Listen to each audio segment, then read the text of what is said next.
सुंदर गीत के संकेत मास्टर बजौलन। देखे कौनो दुल्हन अपना सैया के सौंदर्य के बारे में बता रहल बे। कहत या कि रउआ जवने वेशभूषा में बानी एकरा के चेंज मत करिए, ही में बहुत नीमन लागिले। वो दुल्हन बखान करतिया अपना सैया के, का कहतिया? राउर ताजोन पिया बलम जान ले वह बाटे जी।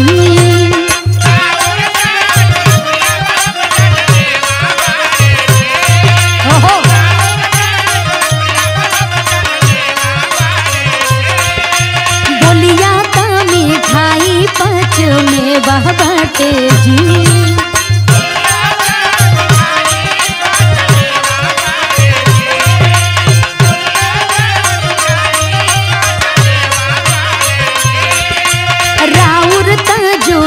बलम जान ले वह बाटे जी।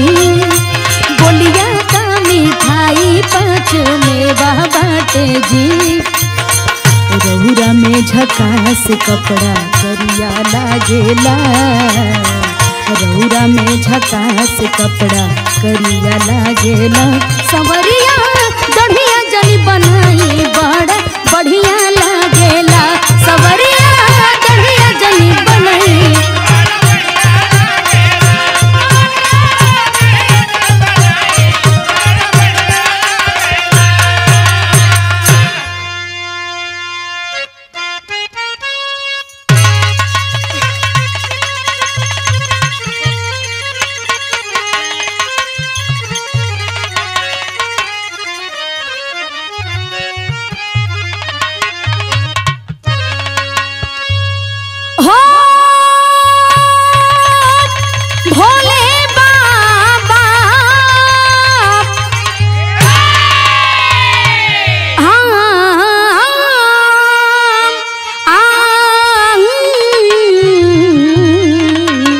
सवरिया भोले बाबा जोगिया हो राम।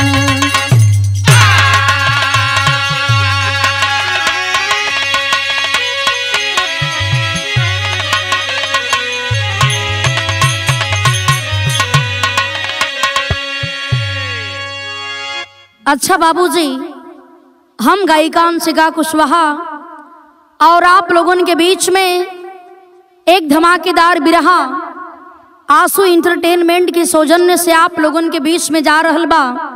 बड़े भैया राम जन्म यादव जी के देख रेख में, और हमरा के पूर्ण विश्वास बा कि आप लोग पसंद करीहन। जिनकर बिरहा में बड़ा विशेष आभार होला, परम आदरणीय जिनका बड़ा ही विशेष आभार रहता है बड़े भैया बेचू यादव जी, आदरणीय रंजीत यादव जी, लोरिक यादव जी और जितेंद्र यादव जी एडवोकेट साहब, राम आश्रय यादव जी जो कवि जी हैं, मैं बहुत बहुत उनका सम्मान करती हूँ, और मनोज यादव जी। सभी लोगों का बड़ा सहयोग रहता है, बड़ा ही प्यार मिलता है। और आप सभी श्रोता बंधुओं से हमारा निवेदन है, प्रार्थना है कि आप लोग आंसू इंटरटेनमेंट चैनल को सब्सक्राइब करिएगा, शेयर करिएगा, लाइक करिएगा और कमेंट्स करके जरूर बताइएगा कि बिरहा आप लोगों के कैसन लगा था। देखें बाबू, आज के जमाना में लोगन के साथ का हो रहल बा। कितना लोग अंधविश्वास में पड़ करके ही अपने पूरे जीवन के बर्बाद करे पर तुलल हुवन। एक बिरहा आप लोग सुनिहन, हमरा के पूर्ण विश्वास बा आप लोगन के पसंद आई। भूमिका के लाइन लगल, कहना है मास्टर।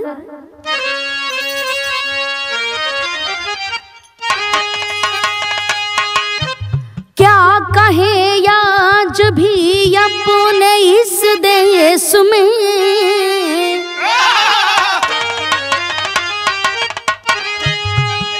अंधविश्वास पे लोग करते भरोसा।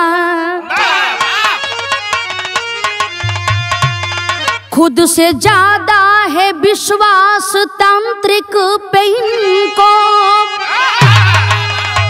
उन्हीं के इशारों पे चलते हमेशा। ज्ञान विद्वान अज्ञानी सब दिग भ्रमित हो,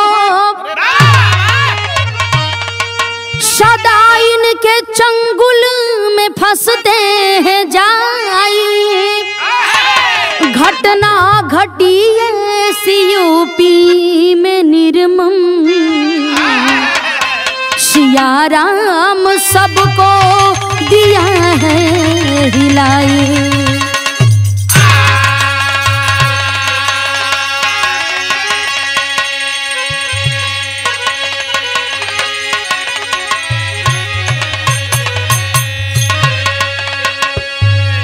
ए बाबू, आपन कमाए के बा, आपन खाए के बा, तो काहे लोगन के कहला पर चली, काहे अंधविश्वास में रह करके अपने जीवन के जी। जरा एक कहानी पर आप गौर करिहन। यहाँ एक लाइन गजल का अंदाज हो, कहना है क्या,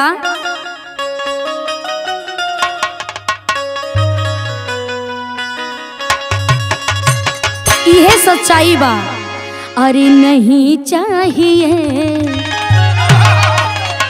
नहीं चाहिए दिल दुखाना किसी का।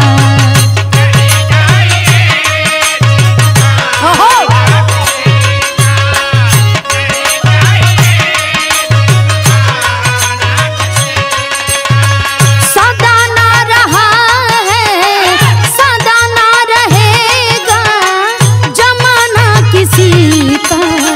नहीं चाहिए दिल दुखाना किसी का, नहीं चाहिए। ओहो,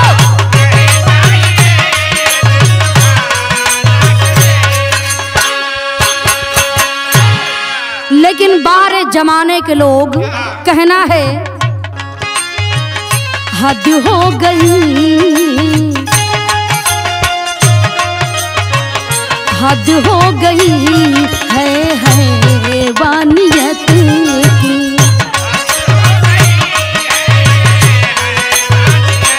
ओहो,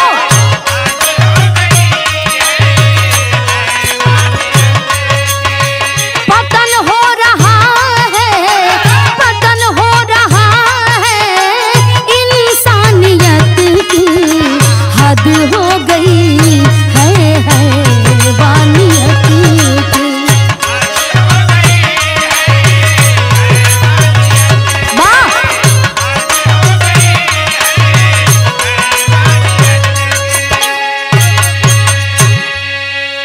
यहीं से हमारे कहानी की शुरुआत हो गई। कहानी के सुनबा के कर कहानी हो।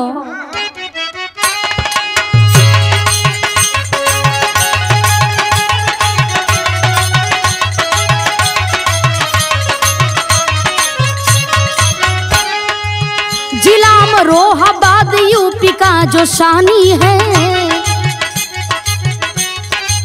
जिला अमरोहाबाद यूपी का जो शानी है, वही के थाना आदमपुर की ये कहानी है।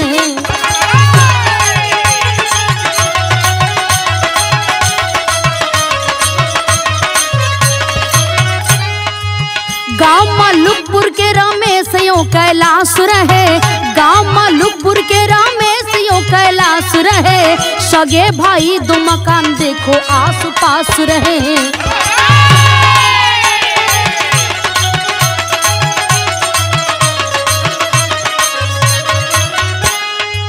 बड़े को दो बेटे अभय यश कुमार रहे, बड़े को दो बेटे अभय यश कुमार रहे। छोटा औलाद को हमेशा ले लाचार रहे।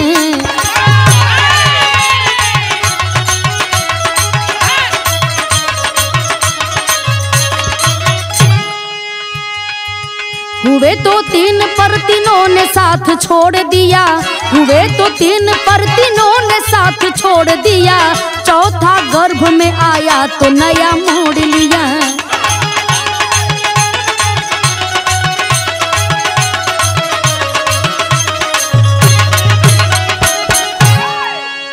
गौर करेंगे बाबू, देखें जिला अमरोहाबाद में एक छोटा सा थाना आदमपुर में रहे वाला छोटा सा परिवार, आदमपुर के रहे वाला छोटा सा परिवार उस परिवार में रहने वाले दो भाई, बड़े भाई का नाम रमेश और छोटे भाई का नाम कैलाश है। गौर करिहन बाबू, बड़का भाई अपना पत्नी के साथे बड़ा खुश बड़न, लेकिन आजकल केकरा में भाई भाई में बनता। दोनों भाई अलग हो करके अपन अपन परिवार ले करके बड़ा खुश रहत बड़न है बाबू। लेकिन देखें, बड़का भाई के गोद में दो बेटा, बड़ा बेटा का नाम अभय और छोटा बेटा का नाम यश कुमार। बड़ा प्रेम से जिंदगी चल रहल बा। लेकिन जब उन छोटा भाई कैलाश बड़न, कैलाश के गोद में मालिक के कुछ संतान देले नहीं हुवन।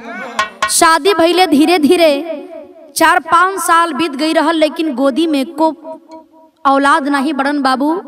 देखें, छोटा भाई कैलाश की पत्नी के नाम प्रेमवती बड़ा परेशान रहत बड़ी। रोज अपना सैया से कहत बड़ी कि लगत बा कि भगवान हमने के गोदी में को संतान ना दिहन का। देखें बाबू, बच्चा 9 महीना गर्भ में जरूर रहत रहल, लेकिन पैदा होते ही हमेशा हमेशा के लिए सारे बच्चे पैदा होते थे लेकिन मर जाते थे। बड़ा दुखी बड़ी प्रेमवती। ए बाबू, तरह तरह के लोग बात करत बड़न, लेकिन देखें, कहल जाला कि सबसे बेसी अंधविश्वास पर यदि कोई विश्वास करेला तो उ औरत लोग करेली। देखें, वही बगलिया के कुछ दूरी के रहे वाला एगो नसीम बाबा रहलन। नसीम बाबा का चर्चा बड़ा दिन से प्रेमवती सुनत रहलीन। एक दिन के बाद बाहो बाबू, शाम का वक्त बा, आज अपना पति कैलाश से प्रेमवती जाके कहत बड़ी कि सैया हमारे को बात मान जैती। हरता क्या नहीं करता, हरले पही सब काम करे के पड़ेला। यदि जो नसीम बाबा का हम बात सुनले बानी के बड़ा बाबा चलता बाड़े, आज जकरा पर हाथ रखलन ओकर गोद भर गईल बा, त काहे न एक बार चल के उनकर दर्शन कइल जाए। ए बाबू, कैलाश समझावत उनके देखा, आजकल एक उलंद विश्वास में जियला का काम नहीं हो। डॉक्टर से चल करके दिखावा, डॉक्टरी में जा करके दवाई करा, मालिक का मर्जी हुई तो बेटा जरूर पैदा हुई। लेकिन बाबू देखे, प्रेमवती बात के माने के तैयार ना होत बड़ी। कहत बड़ी कैसे मास्टर, यहाँ गीत लागल।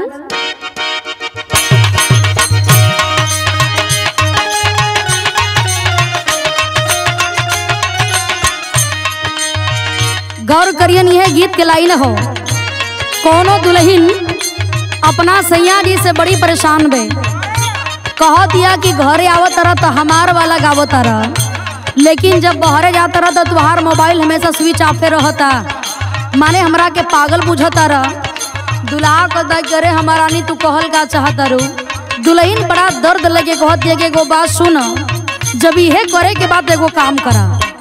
का कहे, बिना सहबतिया के रह ना सकेला,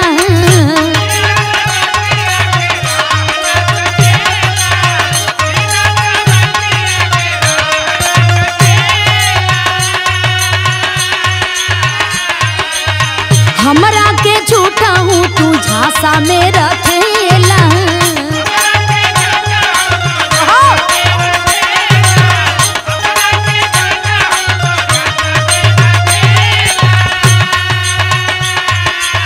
बिना सहबतिया के रह ना सकेला, हमरा के झूठा हूँ तू झांसा में रखेला।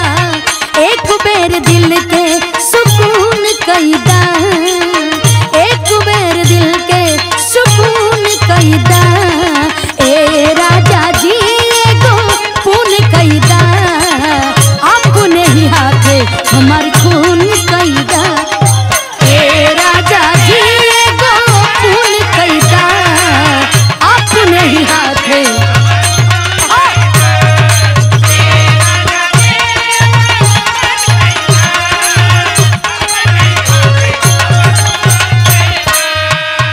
लेकिन गौर करिहन, प्रेमवती समझावत बाड़ी अपना सैया कैलाश से, कहत बाड़ी कि यही बगलिए में ज्यादा दूर गईला का जरूरत नहीं हो। बगल में ही बाबू देखें काला खेड़ा पड़त रहल, वही काला खेड़ा के रहे वाला नसीम बाबा रहलन। प्रेमवती बता रहल बड़ी, का कहलिन, कहे प्रेमवती कैलाश से तीखार हो।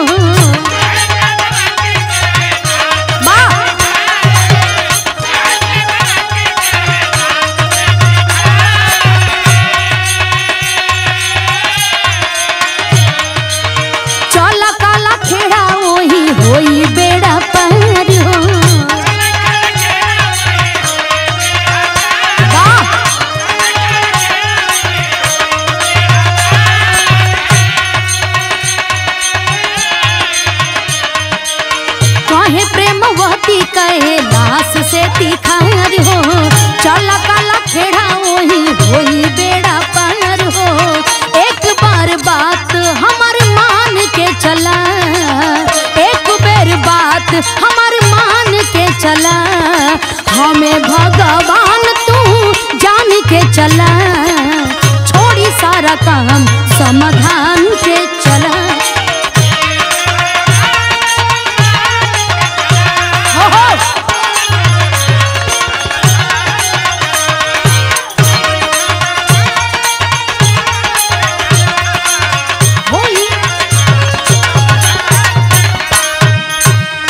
गौर करिहन बाबू, आज प्रेमवती अपना सैया कैलाश के समझावत बड़ी। हमार बात सुनी, कहतरी मानी कैलाश गईले अपना पत्नी के बतिया,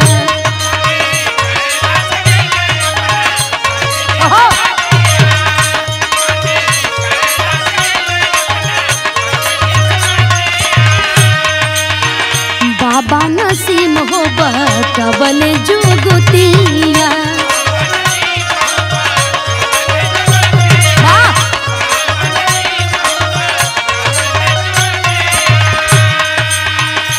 मानी कैलाश गईले अपने पत्नी के बतिया, बाबा नसीम हो बतबल जुगतिया।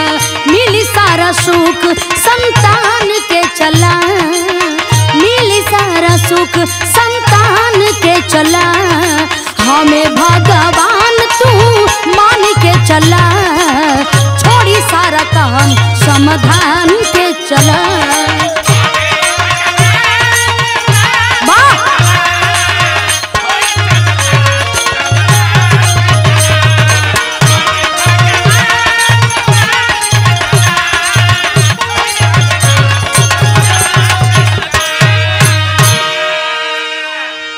गौर करिहन बाबू, प्रेमवती समझावे लगलिन कि ए सैया, बड़ा दिन से डॉक्टरी में जा करके हमने के दवाई करते बानी जा, लेकिन कोनो फायदा होत नहीं बा। उ जो नसीम बाबा बाड़े ही काला खेड़ा के रहे वाला बाड़े, एक बार तनी चल करके जाचल जा कि आखिर उनकरा से लाभ मिलता कि नहीं। लोग उनकर बड़ा नाम करलन कि सचमुच साक्षात भगवान बाड़े। आज अपने पत्नी के बार बार जिद के कारण आके बाबू देखें कैलाश प्रेमवती के अपना साथे लेकर के काला खेड़ा और नसीम बाबा के पास गईलन। जब नसीम बाबा के पास गईलन, हाँ बाबा जब प्रेमवती के देखलन, कैलाश के देखलन, दोनों प्राणी के अपना पास बुलौलन। हम देख करके कहते हैं कि बड़ा भारी तोह लोगन के ऊपर ये विपत पड़ल बा, आज जब तक एकर समाधान ना होई तब तक तोहन लोगन का वंश चलिए ना पाई। बेटा पैदा जरूर होइहन, लेकिन ये दुनिया में रह करके तोहन लोगन के कोनो सुख ना दे पाईहन। जवन क्रियाकलाप चल रहल बा यही तरह चलत रही, लेकिन एको तोहार औलाद जिंदा ना होइहन। ए बाबू इतना बतिया जब प्रेमवती सुले बाड़ी, जा करके पैरवा पर नसीम बाबा के गिर के हाथ जोड़ के कहत बड़ी, बाबा बड़ा आशा बड़ा विश्वास के साथ तोहरे चरण में हम आइल बानी कि हमार कल्याण जरूर हुई। नसीम बाबा पूरा ध्यान में मग्न हो गए, कलन के सुनो बच्चा, कल्याण जरूर होगा, लेकिन एक काम करना होगा। का कलन मास्टर? गीत लगल,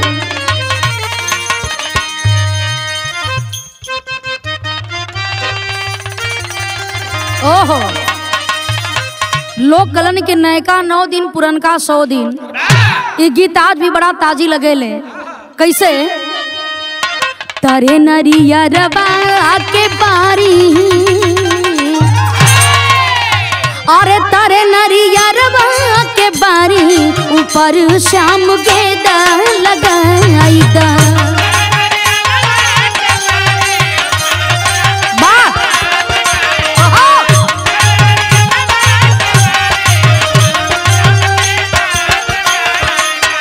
लेकिन नसीम बाबा कहत हुन कि पूजा के तैयारी करे के पड़ी। का करे के पड़ी? पूजा के करे तैयारी, पूजा के करे तैयारी, बेचारी जा गंगा के तीरे।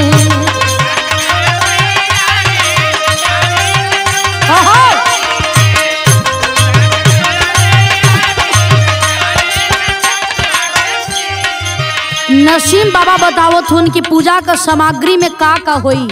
कहलन हका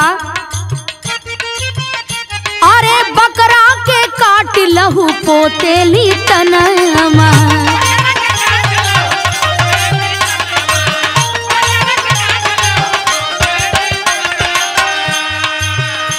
आ फिर जाके जल में कहरे स्नानमा।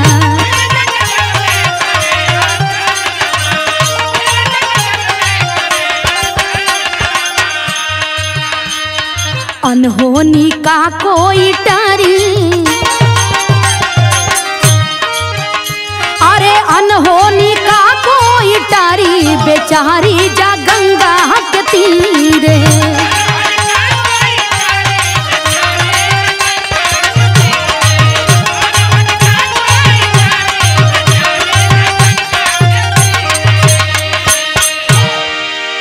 गौर करेंगे बाबू, नरसिंह बाबा कलन के सुना एक बकरा के बलि चाहिए।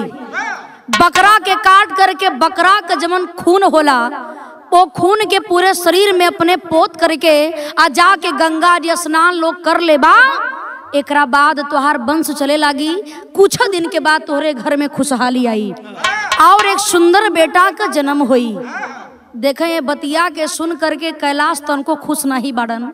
कलन के बबुआ के चक्कर में तू का पड़ल बड़ू, देखा कैसन ढकोसला वाली बात करता, लेकिन प्रेमवती बात के काहे माने। कलिन के रे बाबा इतना चलता हुवन, आखिर बाबा के बात का हम बहिष्कार न कर सकीला।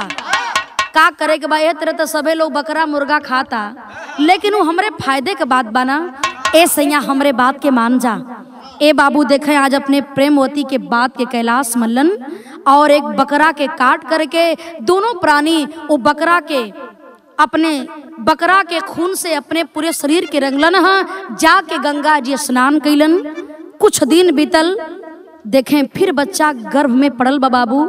लेकिन जब बेटा होत रहल तब पैदा होते मर जात रहल, लेकिन एदा पारी 7वें महीना बीतल बा तब तक देखें बाबू एक अनहोनी भइल हो। टेरिक लाइन से कहना है क्या,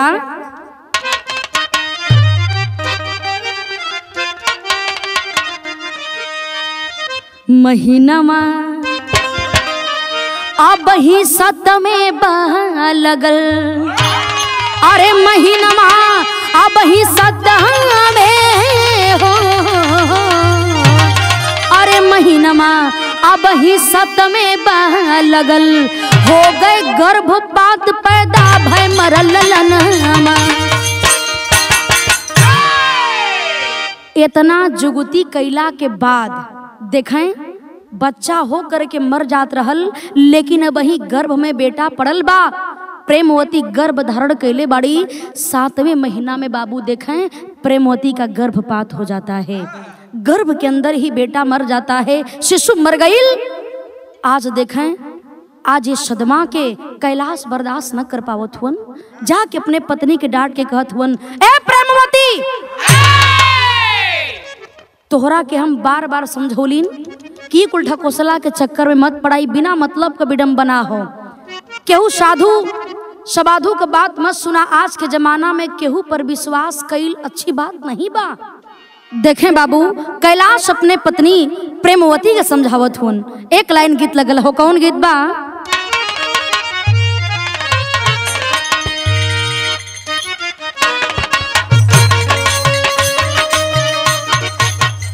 देखें ई कोनो दुल्हन अपना सैया जी कितना ज्यादा प्रेम करत बड़ी। कोनो गोदना गोदे वाली आइल बे, दुल्हन जा करके गोदना गोदे वाली से कहत बड़ी कि सुनी ना, अपना सैया के नाम तो नहीं लेवे के, लेकिन जवन नाम हम कहत बानी तवने नाम लिखी है। वो दुल्हन बतावत बड़ी, बड़ा प्रेम से कहत तरीका, चूड़ियों पे नाम हमरा सड़ियों पर नाम बा,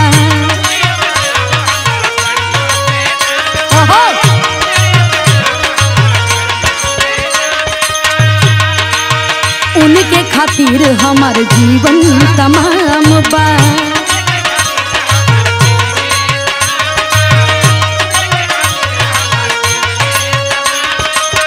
चूड़ियों पे नाम हमरा सड़ियों पर नाम बा, उनके इनके खातिर हमार जिंदगी तमाम बा। सरधा पूरा दा मोरा मनवा के, सरधा पूरा दा मोरा मनवा के।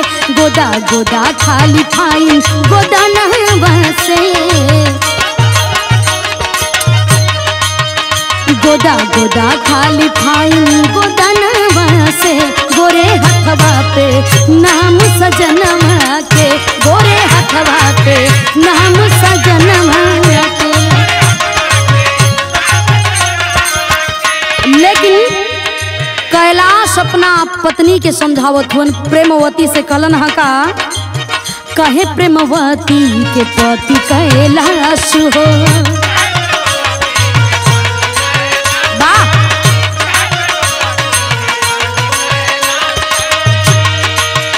ओझा सोखा झूठ करे बकवास हो।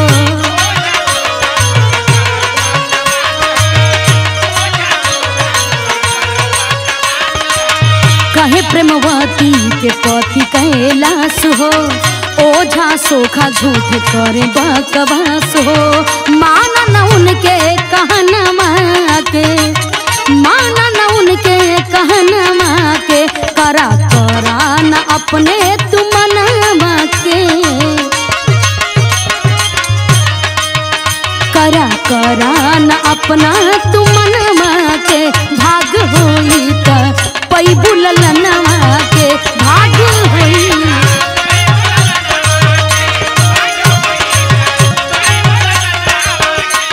कहत बड़े आखिर वो नसीम बाबा का बात भी झूठ हो गई, उनका के भगवान समझत रहलू। एक बात और सुना का कहलन, उपचार करा कुछ दिन हो।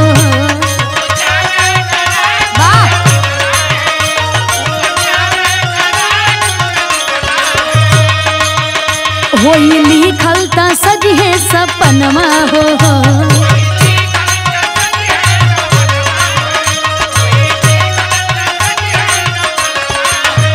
उपचार करा कुछ दिन हो। होई लिखल त सजे सपनमा हो। जानी मोड़ा तू धियनवा के, जानी मोड़ा तू धियनवा के। करा करा न अपने तू मनवा के, हाँ करा करा न अपने तू मनवा के। भाग होई त पैबू ललनवा के, भाग होई त।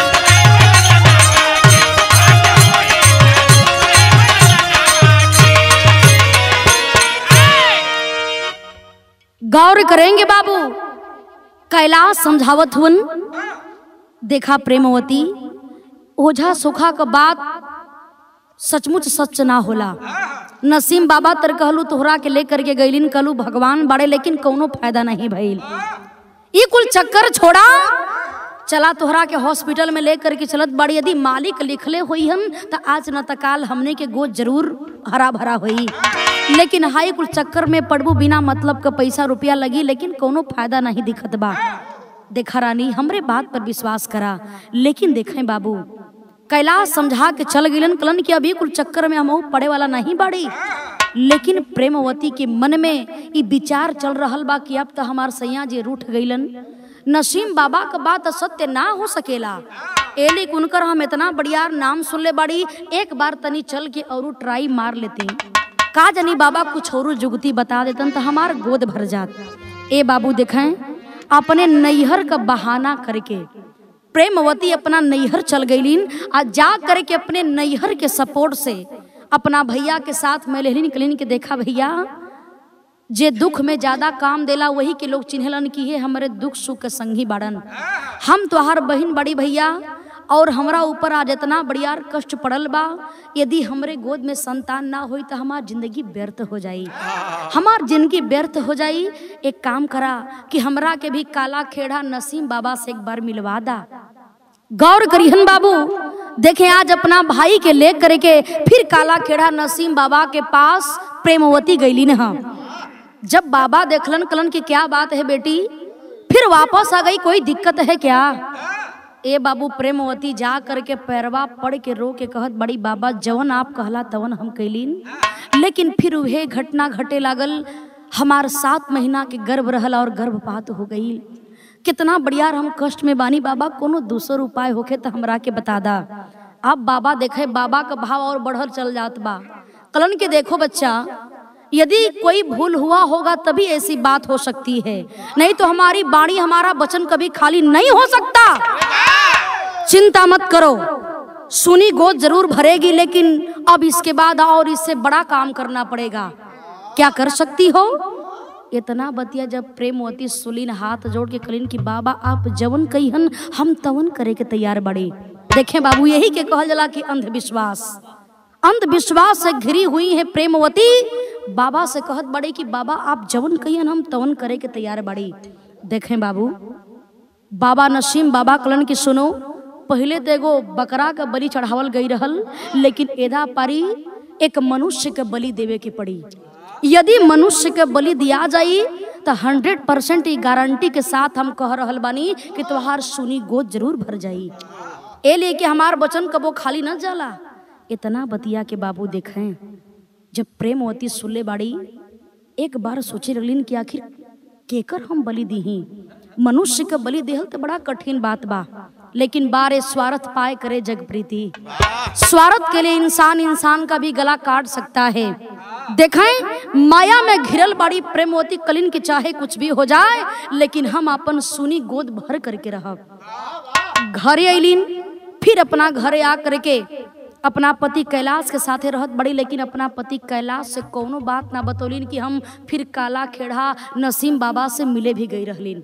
आ नसीम बाबा यह जुगती बतौले हुवन, कुछ कहत ना बड़ी कलिन की सैया से कहब तो बात के न मनिहन, हम ही के कुछ दिमाग चलावे के पड़ी। ध्यान जात कहाँ बा? अपना बड़का भसुर की ओर देखत बड़े कि हमार बड़का भसुर जी जवन बाड़न उनके 2 संतान हुवन, दोनों लड़का बाड़न। यदि कोनो मौका मिल जात ना तब तो हमार काम बन जात। बारे प्रेमवती आज अपने स्वार्थ के चक्कर में पड़ करके देखें आखिर प्रेमवती कैसा कदम उठाती है। यहाँ गीत लागल मास्टर कहना है,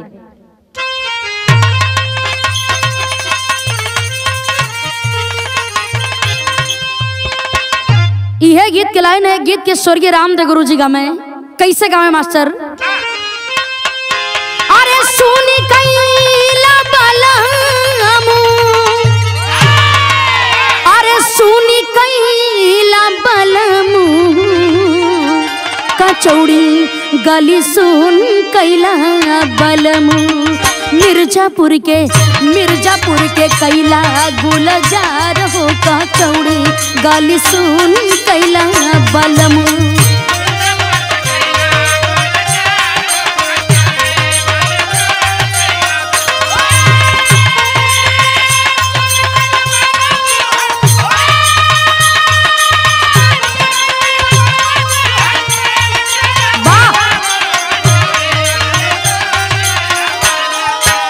मिर्जापुर के कैला गुलजार हो,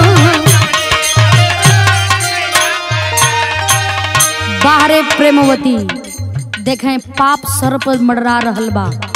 अंधविश्वास के चक्कर में पड़ के कैलिन हका, सोचे प्रेमवती दिन रतिया, सोचे प्रेमवती दिन रतिया, हर दम लगा के जो है घटिया, सोचे प्रेमवती दिन रतिया।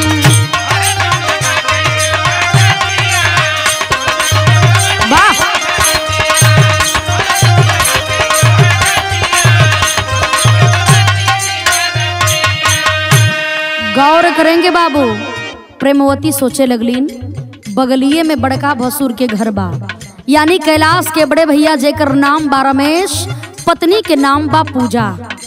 देखे लगलीन कि जौन छोटका बेटा बा उम्र 5 साल के हो, कहीं मिल जात त काम हो जात। बारे प्रेमवती आखिर कैलिन हका, कैलिन हम बाजारे रमेश की ने गईले समनवा,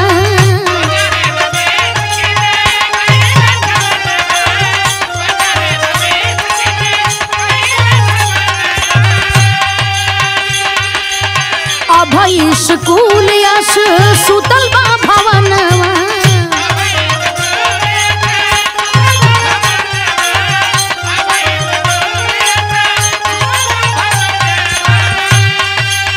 सोचे प्रेमवती दिन रतिया पूजा चारा काटे वही बकतिया। सोचे प्रेमवती दिन रतिया।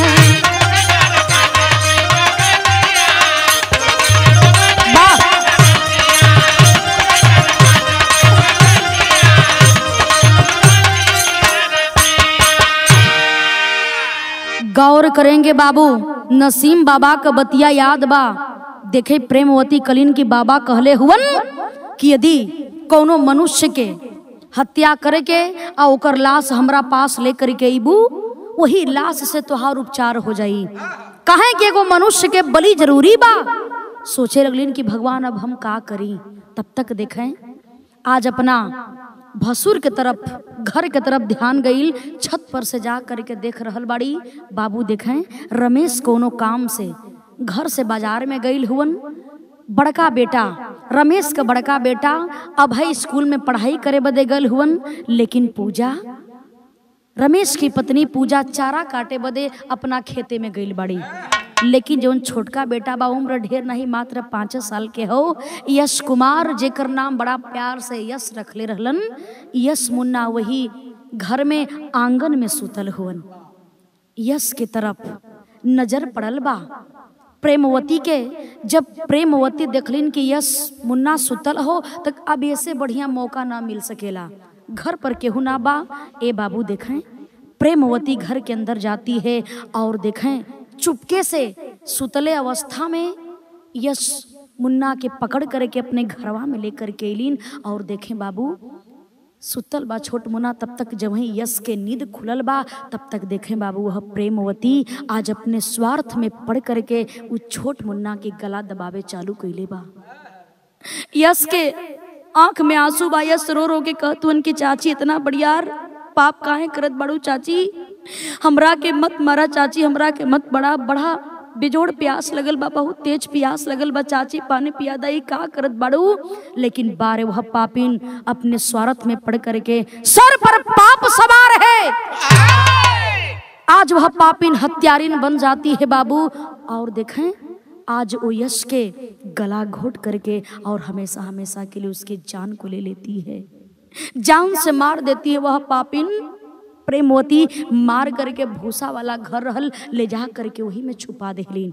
लेकिन रात में कौनो काम से कैलाश घर से बाहर गल हुन बाबू। वही में देखें बाबू आज अपना व्यवस्था बना के, योजना बना करके कुछ दूरी पर नसीम बाबा के बुला करके और देखें यश के लसिया के ले जा करके आज नसीम बाबा के पास रखलिन है। आज वह ढोंगी पाखंडी वह नसीम बाबा देखें बाबू आज उस लाश का टुकड़ा टुकड़ा कर देता है। टुकड़ा टुकड़ा करने के बाद तमाम प्रकार का विधि विधान से पूजा पाठ कैलन। और पूजा पाठ करने के बाद कलन की जाओ, जो सोच रही थी वो हो गया और कुछ ही दिन में तुम्हारा गोद भर जाएगा और तोहरे अब एक ठे बेटवाना बल्कि तोहरे जोड़ुआ बेटवा हुई है। ए बाबू देखें आज जो खुद माँ बनने वाली है, एक माँ से एक बेटे को छीन करके आज माँ बनने जा रही है। अलिन हाँ घरवा सबेर हो गई। सब लोग छटपटा करके रमेश उनकर पत्नी पूजा अपना छोट बेटा यश के खोजे लगलन हो बाबू। यश के खोजत हुन कि हमार मुन्ना कल से गायब बड़न, का हो गई, घर में सुता रहलन। सवेरा हो गई बा, पूरे गांव में हाहाकार मच गई बा। लेकिन देखें बड़ा सुकून का नींद ले करके आज प्रेमवती अपना घरवा में सुतल बाड़ी। तब भइल हका कहना है,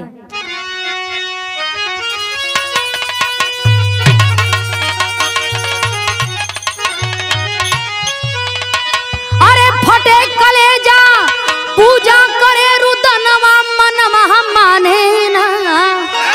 फटे कलेजा अरे पूजा करे रुदनवा मनवा माने ना। गांव घर सब खोजत बासी वनवा मनवा माने ना।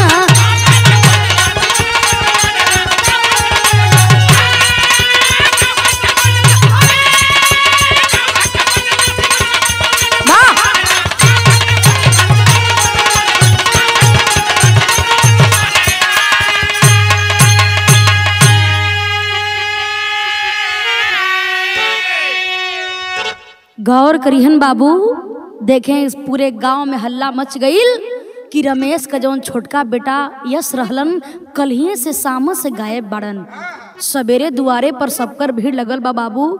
आज पूजा अपना बेटा यश खातिर रोवत बड़ी, छाती पीट के रो रो के कलिन कि हमार बेटा कहाँ चल गई, का हो गई भगवान।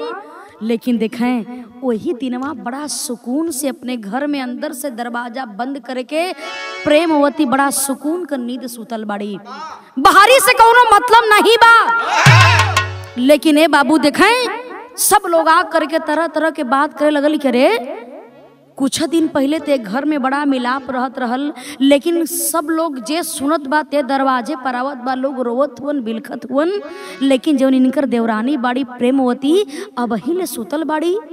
करीब 9 बज रहल बा, कैलाश का भी कहीं पता नहीं हो।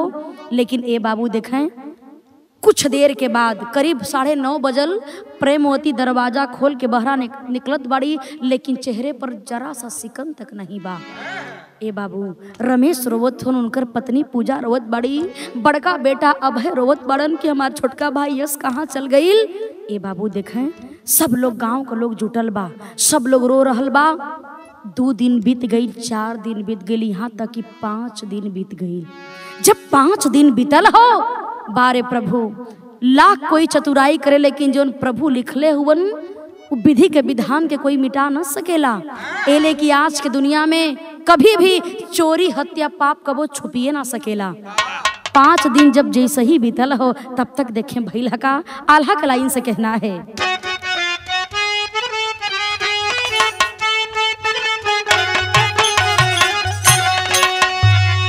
अरे चोरी हत्या पाप काबो छुपे ना छुपबले बाबू।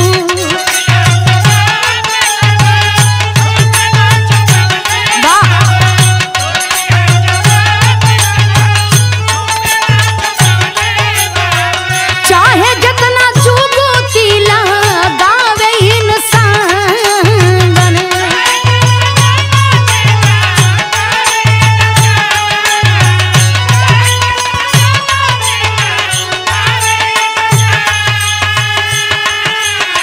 सब परेशान है रान होई गईले भैया।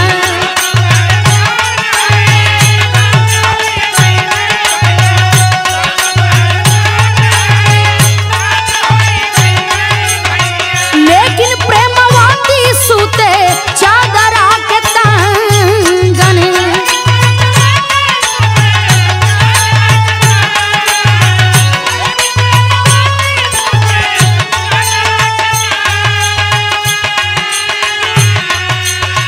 तोड़ी हाल चौकी पेरा पटहा लिखैली बाबू।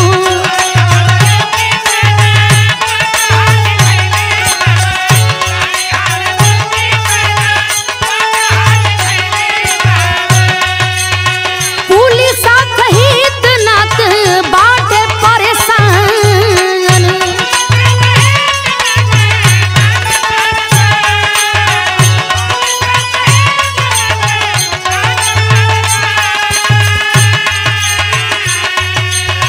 तीसरे दिन कुत्ता मुंह में टांगरी दबा के भैया।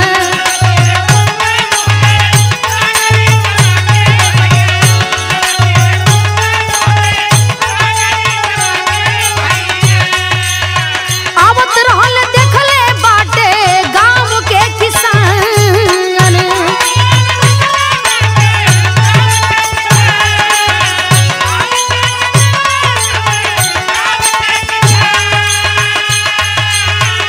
शंका भइल बाजा के देखे जब पजरवा बाबू।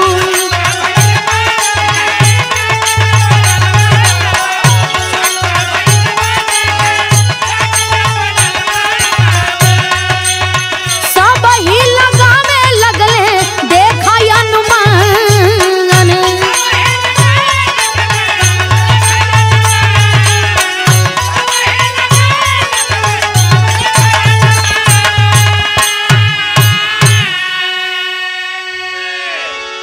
गौर करेंगे बाबू। 4 दिन 5 दिन बीतल, देखें वहीं पर बगलिए में तड़ीहाल चौकी रहल, नाम रहल, मार्केट का नाम तड़ीहाल रहल और पुलिस चौकी रहल।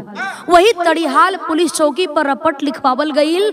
इतना सब लोग बड़ा परेशान बा, गांव के लोग बड़ा परेशान हुवन, यहाँ तक कि पुलिस प्रशासन भी परेशान है कि आखिर बच्चा हुआ तो क्या हुआ, घर से ही गायब हो गया, कैसे गायब हो गया कोई देखा नहीं। सभी लोग परेशान है बाबू। लेकिन 5 दिन बीतल बा। 5वां दिन ठीक शाम के कुछ दूरिया पे एक बड़ा भारी जंगल रहल। वही जंगलवा से निकल करके कुत्ता देखें अपना मुंह में टंगरी दबा करके लेके आवत रहल। गौर करिहन बाबू, कुछ लोग किसान खेत में अपने काम करत हुवन, कुत्ता के तरफ नजर गई, देखलन करे वो जंगलवा के बाहर से, वो जंगलवा में से ई कुत्ता केकर टंगरी दबा के लेके आवत बा। गांव के लोगन के इकट्ठा कैलन, सबके शंका बढ़े लगल कि तनी चल करके देखल जाए। ए बाबू देखें कुत्ता को रोक करके जब वही कुत्ता मुंह से टंगरी के नीचे गिरौले बा, लोग कहलन कि माई तो माई होलीन। आज जब पूजा अपना बेटवा, छोटका बेटवा यश के टंगरी के जब देखलीन, देख करके पहचान गेलीन कि तो हमरे बेटवा के पैर बा, हमरे बेटा के पैर बा। लेकिन देखें कुछ कुत्ता लोगन के आप लोग देखत हुए कि जौन कुत्ता जहाँ से सामान उठा के लेके आवेलन, यदि उस सामान मुंह से गिर गई तो फिर दोबारा वही जन जइहन। देखें बाबू, मुहवा से जब वही टंगरी नीचे गिरल बा, वह कुत्ता फिर वापस दौड़ करके उसी जंगल में जाना चालू करता है। ओकरे पीछे पीछे 2-4 लोग गांव के लोग गइलन। हाँ, जहाँ कुत्ता जंगल के अंदर पहुंचल, फिर उसी लाश के पास जाता है जौने लसिया में से टंगरिया लेकर के कुतवा आई रहल। जब कुत्ता फिर उसी लाश के पास पहुंचा बाबू, देखे रमेश भी पीछे पीछे दौड़त गइलन। हाँ, जब वो जंगल में जा करके देखत हुन कि हमरे बेटवा के लाश बा और वो छोट मुन्ना यश मुन्ना के लाश के 7 टुकड़ा कैल गइल हो बाबू। आज देख करके रमेश रोवे लगलन, पूजा रोवत बाड़ी, सब लोग रो रो के कहत बा कि भगवान ई कैसन अनहोनी हो गई, आखिर हम का कैले रहलीन। देखें बाबू, सब लोग रोवत बा कि बारे प्रभु आखिर कहा हो गई, ये छोट मुन्ना कैसन हाल के कैले बा। तब तक देखें बाबू, केहू लाख चतुराई करे लेकिन चोरी हत्या पाप कबो छुप नहीं सकत। देखें तब तक गांव के लोग जगह जगह बात करत हुन, विचार करत हुन। कैलाश ता आके रोवत बड़न, अपना भाई भौजाई के साथ में रहत बड़न, लेकिन जो उनकर पत्नी प्रेमवती बाड़ी न तो एको बार पजरे आवत बाड़ी, न तो चेहरा पर शिकन बा, न तो आंख में आंसू बा। कई ऐसा तनाना कि न हो कि इतना दिन से संतान नहीं होत बा, यह कोनो जुगती कैले होखे। देखें बाबू, गांव के लोग आपस में बतियावत हुन। ई बतिया अब पूजा के दिमाग में धसल बा, कलिन की चाहे कुछ भी हो जाए, ए बात के तो हम पता लगा करके रहब। ए बाबू देखें तबले पुलिस प्रशासन के पास पूजा गईलीन, सारी बतिया के बतौलीन कि जौन हमार देवरानी बड़े उनके बहुत साल से गोद में को संतान नहीं होत बड़न। ऐसा तनाना है, कई दिन बीत गए लेकिन एको बार हमरे पजरे बैठ करके हमार देवरानी हमारा हाल चाल बिना पूछत बड़ी, कहीं उन्हीं के कोनो साजिश तो ना बा। ए बाबू, पुलिस प्रशासन जब इस बात को सुनती है, लेडीज पुलिस महिलाएं आती हैं और जबरदस्ती प्रेमवती को पकड़ करके थाना के अंदर लोग ले गईलन और जब कड़ाई कैलन। हाँ, जब 4 डंडा पीठी पर लगल, देखें आज सारी बतिया प्रेमवती बतावत बड़ी, सारी बात बताना चालू करती है। भैला का मास्टर कहना है, पूछे कड़ाई से अरे पुलिस वही जुनिया सुना, पूछे कड़ाई से अरे पुलिस वही जुनिया सुना, अरे अपने मुंह में बतावे ले पपिनिया सुना।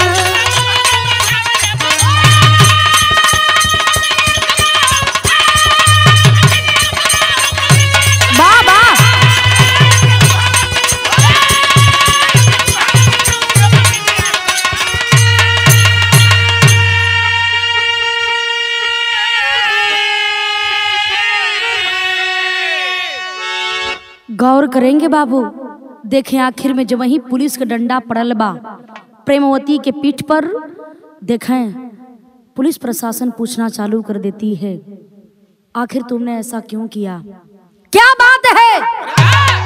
एक औरत होकर के औरत का दर्द नहीं समझ सकी, मां बनने के लिए एक मां के आंचल से उसके बेटे को छीनने का काम की। आखिर तू माँ कैसे बन सकती है? तू माँ नहीं, तू कसाई है, तू पापिन है, एक हत्यारिन है। तेरी गोद तो भगवान कभी भर नहीं सकते हैं। लेकिन ए बतिया से कैलाश अनजान बड़न। जब जेल के अंदर कैलाश गईलन, जाके अपने पत्नी के देखे कलन की बारे प्रेमवती, तोहार नाम बा प्रेमवती। जहाँ प्रेम के बारिश होके के चाहिए, आज तो फूल का बारिश ना बल्कि कांटा का बारिश कैले बाड़ू। हम तो जिंदगी में कबो सोचले बिना रही कि हमार पत्नी हमरे साथ इतना बढ़िया छल करीहन, हमरे परिवार के साथ इतना भारी छल करीहन। आज वो ढोंगी बाबा नसीम के चक्कर में पड़ करके आज तू एगो माँ से एगो बेटा के छीने का काम कैलू।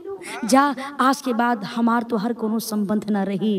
आज से तू हमार पत्नी ना बाड़ू, दूर करता हूं अपने जिंदगी से। तोहरे जैसन पत्नी के रहले से अच्छा बाकी हम बिना पत्नी के अपन जीवन गुजार ले। ए बाबू देखें, आखिर सारी बात प्रेमवती बतौलिन की जो नसीम बाबा रहलन उन्हीं के कहले पर ही सब कुछ कैले। बड़ी कलन की मनुष्य के बलि चाहिए, एक लड़का का बलि चाहिए। हमके केहू ना मिलल, अकेले अंगना में यह यश सुतर रहलन।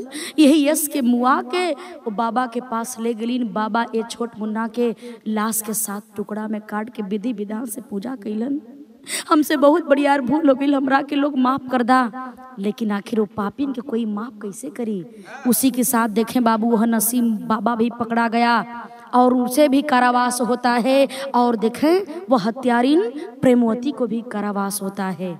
एक बात आप सभी लोग जान ले, हमारे जो दर्शक बंधु बिरहा सुनते हैं, जो बिरहा को समझते हैं, आखिर दूसरा के कहला पर कब तक आप लोग चलबा? बहुत तमाम प्रकार का दुनिया में उपचार बा। आप लोग चाहिए पूजा पाठ कर लिहन, डॉक्टरी बा, दवाई कर लिहन, लेकिन ऐसन पाखंड के चक्कर में, ऐसन ओझा सोखन के चक्कर में आप लोग कबो मत पड़ीहन। आपन गोद भरे खातिर केहू का गोद का बलि देवे के पड़े।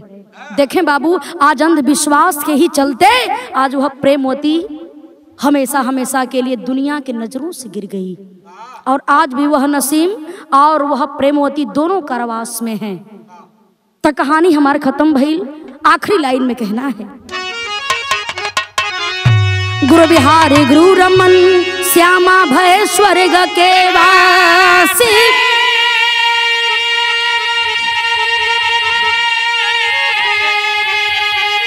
भोला भरतर विश्वनाथ अरे राजेंद्र अभिलाषी,